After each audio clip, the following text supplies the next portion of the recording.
வணக்கம் ஃப்ரெண்ட்ஸ், மாடுகளோட கோமியத்திலிருந்து தங்கம் உருவாவதா ஒரு அதிசய தகவல் வெளியாகி உள்ளது. குஜராத்தில் உள்ள கிர் வகை பசுக்களில் இருந்து வரும் கோமியத்தில் தங்கம் உருவாவதா வெளிநாட்டில் உள்ள அறிவியல் அறிஞர்கள் கண்டுபிடித்து நிரூபிக்கப்பட்டுள்ளது.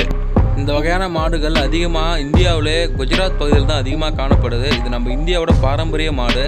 அது மட்டும் இல்லாமல் 580 கிலோ காளைகளும் பெண் மாடுகள் 380 கிலோ இருக்கும். கிர் பசுக்கள் மற்றும் காளைகள் ஜனகாத், கத்தியவார், பாவ்நகர், ராஜ்கோட், அம்ரேலி ஆகிய பகுதிகளில் அதிகமாக இருக்கின்றன. இந்த மாடுகளின் சிறுநீரில் தங்கம் இருப்பது உணர்ந்து வெளிநாட்டவர்கள் அதிகமாக இவ்வகையான மாடுகளை அவர்கள் நாட்டு தேசத்திற்காக இறக்குமதி செய்து வருகின்றனர். ஒரு கிர்காலை சுமார் 400 கிலோ எடை கொண்டது. இதோட தோல் மிகவும் கடினமாக உள்ளதால் அதிக வெப்பத்தை தாங்கக்கூடியதாக இருக்கும். பால் சம்பந்தப்பட்ட உணவுப் பொருட்களில் அதிகம் பங்கு வகிக்கும் இவ்வகையான கிர் பசுக்களில் கோமியத்தில் 1 லிட்டருக்கு 3 மில்லிகிராமில் இருந்து 10 மில்லிகிராம் வரை தங்கம் இருப்பதை கண்டறிந்து அத்தகவலை வெளியிட்டிருக்கின்றன குஜராத்தை சேர்ந்த விஞ்ஞானிகள். இது மட்டுமின்றி கிர் வகை மாடுகளில் சிறுநீரில் 1000த்திற்கும் மேற்பட்ட ஆயுர்வேத மருந்துகள் இருப்பதாகவும் அதோடைய கன்றுகளில் 5100க்கும் மேற்பட்ட மருத்துவ கனிமங்கள் இருப்பதாகவும் ஆய்வில் தெரிய வந்துள்ளது. இது மட்டுமின்றி கொரோனா காலத்தின் போது குஜராத் மக்கள் இவ்வகையான மாட்டின் சிறுநீரை 100 அல்லது 120 ரூபாய்க்கு விலை கொடுத்து வாங்கி சென்று பயன்படுத்துவதாகவும் கூறப்படுகிறது. இந்த சிறுநீரில் உள்ள ஆயுர்வேத மருந்தினால் இதயத்திற்கு மற்றும் புற்றுநோய் வராமல் தடுப்பதற்காக பயன்படுத்துவதாக அறிவியலாளர்கள் கூறுகின்றனர். சொதப்பல் வீடியோ சேனலை சப்ஸ்கிரைப் பண்ணுங்க, லைக் பண்ணுங்க.